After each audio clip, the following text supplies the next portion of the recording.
learn how to design a software distribution and management strategy. Obviously, first we have to understand what is it that we do in order to install a new software at the moment in our company.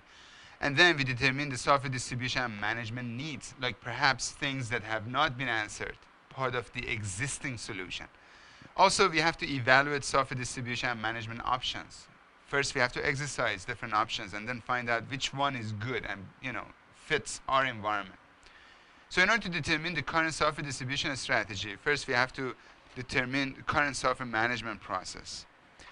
And also, we have to gather the information about available software involved, because sometimes distributing a software requires you to get rid of an existing software. Sometimes it requires for you to go ahead and update an existing software. So you have to collect information about that. And also identify the environment, like perhaps the environmental settings, variables that you need to set, preparation that you need to perform, like available hard disk space and so forth. So first, the current software management process could be any of the following. After you gathered the information, you could perhaps go and create the package. And packaging, prepare an application for an installation. Sometimes you might have an application that requires some questions to be answered throughout the installation process. But sometimes you don't want users to interact with that software itself. So what is your choice? Perhaps you want to have a pilot system, install the software on it, and then basically go and use the difference file and distribute that to your similar desktop machines. That way you are saving yourself time, not to be worried about training the user how to set up the application, and also you could make it silently or automated. There are tools for that. SMS Installer is an example of it that allows you to create your own custom solution. Or VisualStudio.net has its own setup program, an application wizard. Or there are some third-party applications, like, I think there are other, like Wise perhaps, or Installed Shield. They might give you some other options. Of course, packaging is one thing, preparing a software in order to be installed, and then you got distribution. Well, distribution replicates the package file to the distribution point. Because sometimes the place that you're creating a package not necessarily is the same place that you want people to come and use it. Perhaps you have a Novell server or a Unix box or somewhere that has a huge mass storage system and people connecting to it and using it as a shared point. So what you could do, you could actually place these distribution points as a central location for all the clients to connect to and get the package and start running it. You could perhaps add a network drive into the logon script and guide them towards that package itself. You could customize it. You could actually be innovative. As far as targeting, you could specify which client computers will receive the package. Again, using SMS, you could target a group of people or target a group of computer or a subnet, perhaps, and advertise a specific package for them. And then, of course, in installation, you could get the package onto the client computer. You could do certain things. You could make a mandatory installation. You could force them to run it at a specific time. Or you could give them the flexibility to choose when they want to install it. Perhaps your software requires the machine to be rebooted after the setup is over. But perhaps you're doing it in an accounting department right before the tax day, and they're running a huge batch reporting. You don't want to force them to install the software right then, just because they have got an advertisement. Perhaps you want to give them a choice. Okay, I need to install this new antivirus, for example, per se, but I don't want to just run it right now. I like to run it after I'm done. So you can give them that opportunity and discussion. Well, again, you can't know that unless you have already figured, what kind of operating system you got on it, and who are the people that you're dealing with, which is the next discussion for the next chapter, and what kind of software you're going to install on them. And sometimes installation of a new software, as I said, requires a removal of an existing one. So you also have to think about, what kind of applications you're dealing with. So everything goes back to gathering the information. And how do we gather the information? I've already mentioned it in the previous chapter that there are techniques for that.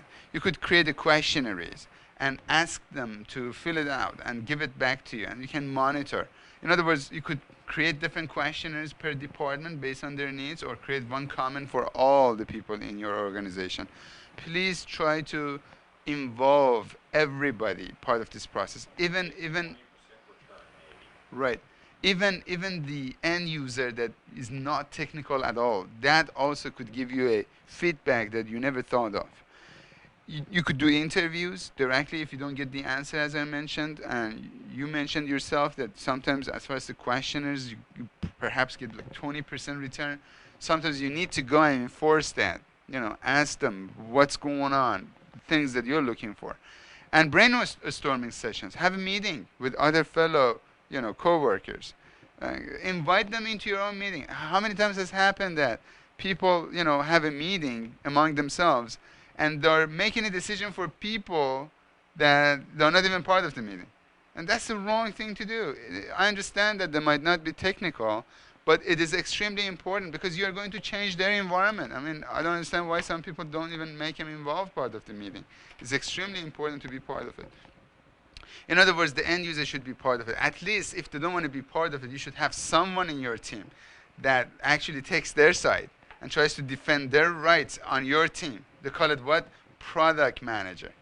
So identifying current software environment also is important. Identifying currently used software, mandatory software, optional software, function-based software. There are 3 different types of software that we can deal with.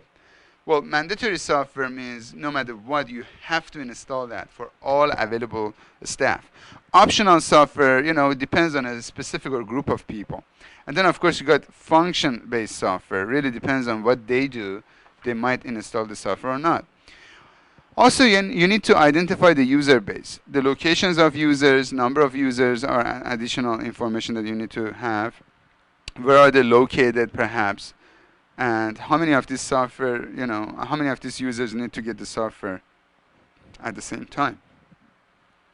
Also, identify who manages the software, like configuration on the software. Perhaps after you install the software, you're not done. You have to, go and initialize it, like perhaps add serial number to it or connect a database connection, something that cannot be set dynamically. Some information that cannot be set dynamically. So determining software distribution and management needs, first you have to prepare it. And part of the preparation, not only you have to get the information that you are looking for, such as what kind of tools you want to use in order to distribute the software. We already talked about some of the options, right? SMS, IntelliMirror, or just manual, logon script and so forth. And then after you got the tool that you want to use, you have to understand the functionality of the tool that you like to distribute the software with.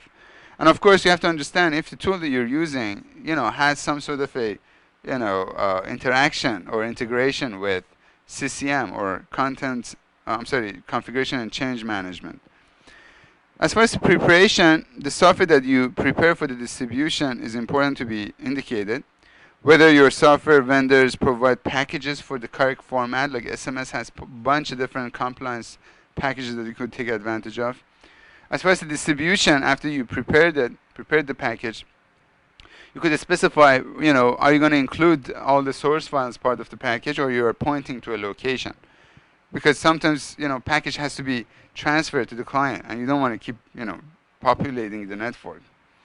No users, if they want to go and install a package, where to get it from, make sure you have available bandwidth, make sure you provide load balancing part of the distribution. As far as targeting, not necessarily every user should get that. Sometimes you might want to go and target a group of people and have different configuration for them. Maybe the same software can be installed differently. Maybe for some people is mandatory, for some other people is optional. And then installation, of course. Where do you want to install it? How you want to install it? Who is going to use it? What kind of upgrades is required? How do you want to deploy it? If there is anything else, you want to just perhaps remove it, before you install it and so forth. As far as evaluating software distribution and management option, you got like 3 different choices for that. Obviously, no matter if you use installer or system management, you need Windows Installer Service to be installed anyways. Windows Installer provides enhanced installation functionality and provides standardized methods. Installer Components gives you an MSI file and allows you to also automatically go through the programmatic way of creating one. In other words, programmatically you can create your own package if you're a programmer. Now, the advantages of Windows Installer is that they give you rollback just in case if you wanted to, have a failure throughout the setup is never, install a corrupt setup for you. And then, of course, it gives you the guarantee that you're not going to install the same software twice on two different locations. You have a cleaner on an install. The only drawback that you have, if the MSI or Windows Installer Service gets corrupted, your package also gets corrupted. In other words, you can't execute that. But what you have to do, you have to just fix the Windows Installer by reinstalling Windows Installer Services on your operating system. Now, IntelliMirror obviously is based on group policy. Part of the packaging, you can take a Windows Installer for that, as you see. Part of the distribution, you can place it part of the distribution file system, which is part of an Active Directory or NTFS. And then as far as targeting, you could just target it by group policy or by domain or part of organizational unit. As far as the installation, you could use either Windows Installer or group policy installation. And finally, as far as the removal, you could do the same thing in an opposite way. In regard to system management server, system management server can provide its own kind of packaging using a system SMS installer. Allows you to, create your own custom setup program. You could also create a pilot system and install a software on it, and then scan the disk and the registry after installation, and also once before, and get the difference file between the two, and that gives you the package definition file. Of course, as far as the distribution, SMS can distribute the package for you and advertise for a group of people. You could target a specific collection, and what is a collection? It's a group of computers or users. And finally, you could pass command line utilities, like silently, you can run a program. And as far as removal, you are using Windows Installer removal capabilities in order to roll back the entire installation in an easy way. As far as selecting software distribution and management, first we have to understand the differences between SMS and IntelliMirror technology, and then we identify which one we can use at what scenario. So as you see, as far as comparing SMS and IntelliMirror software deployment, as far as packaging goes, both of them can use Windows Installer format, so there's no difference in there. As far as the distribution, SMS is better for distributed organization rather than IntelliMirror, because sometimes you want to install a software that is not part of the same domain, or you might have it on a different domain, child domain. So the SMS is better in that department. Targeting, IntelliMirrors and SMS work in different ways. As far as targeting, IntelliMirror you cannot, group of specific people. Like you can't say, oh, part of IntelliMirror only run it for, that Windows 98 with Service Pack, for example, with Plus edition on it. You can't do that in IntelliMirror. If they are part of a domain controller, they get it. But part of SMS you can. So you are more flexible as far as the management goes. As far as installation, they both run Windows Installer, no problem with that. And removal, group policy enables optional or mandatory software removal for both. Group policy can do both. You could combine them though. You could create a hybrid technology. The reasons to combine is organizational and political influences, requires advanced distributed option and features. In other words, you can take advantage of both. In regard to identifying the potential of combined use, the advantages: enhanced SMS distribution feature available for IntelliMirror deployments. Microsoft automatically supports that. And also you have distributed file system name abstraction and load balancing features. If just in case if one server is down, you can actually get it from other servers. Underlying distribution points available for SMS deployment as well. In other words, Microsoft gives you so much advantage. The limitations though, only advanced distribution requirements are addressed. You must perform distribution point operation twice. Why? Because once for IntelliMirror, once for SMS. You can't actually configure it one shot. There are two different things. You must manually coordinate targeting with distribution. So if you change the distribution in one point, you have to actually let the IntelliMirror know also. Because by default, both are pointing to the same distribution point anyways, right? So maintenance and distribution point creation are going to be done twice. And then DFS resolution can cause client computers to cross Active Directory site boundaries.